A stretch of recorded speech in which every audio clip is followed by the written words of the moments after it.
there's cars with flames on both sides of the roads, like people stuck in traffic trying to get out, and there's flame on both sides of the road, like something out of a horror movie. So terrifying. A wildfire is ripping through the heart of Maui. The flames are destroying homes and businesses and forcing some people to jump into the ocean to escape the fire.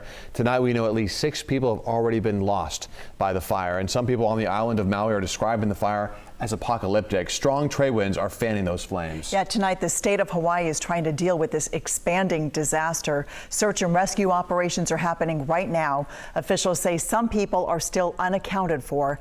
They fear that hundreds of homes have been destroyed. At least 20 people suffered serious burns. They have all been airlifted to Oahu, and 3 are in critical condition. And of course, there's an urgent effort to put out the fire tonight. At this time, we are continuing the battle of fire. We now have helicopters that were unable to get up in the air yesterday that are now using water drops to help suppress the fire. The wildfires have caused a huge amount of devastation in Maui. The flames raced through the historic tourist destination of Lahaina town, including its popular shopping district.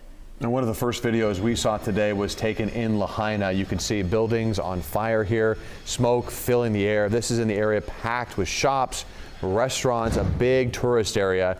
There are reports tonight of widespread damage to the town and the harbor. A reporter on the island of Maui describes what she saw and heard.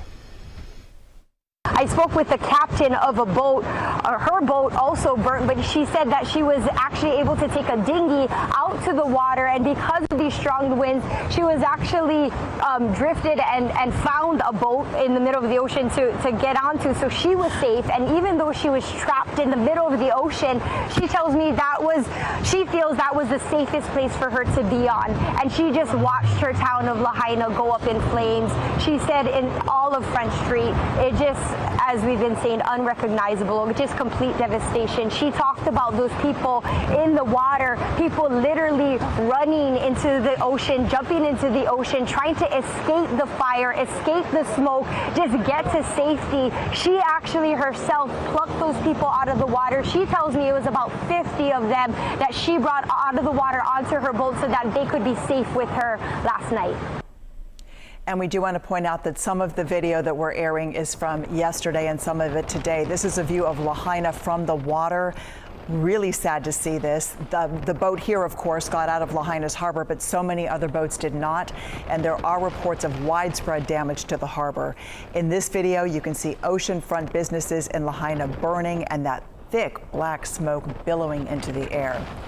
The fire and the wind have had a major impact on communications in Maui as well. Power lines are down. A lot of cell phone towers have been knocked out. And that's making it really tough for people to contact their loved ones in that part of the country. Hawaii's Lieutenant Governor says the state's resources are stretched very thin.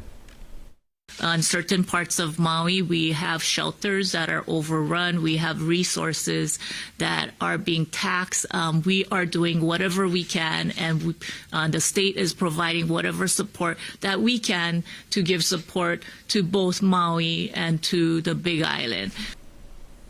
Maui, of course, an international travel destination. They welcome about 3 million visitors on that one island every year. The main airport remains open, but officials are urging people to hold off traveling to the island right now.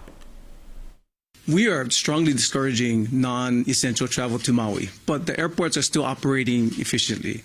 Right now, last night we had 2,000 people staying over at the airport who got stuck either on because they couldn't get on the red eye or they were waiting for other flights to come in. We made sure that we processed them through this morning. We're working with our airline partners on all of that.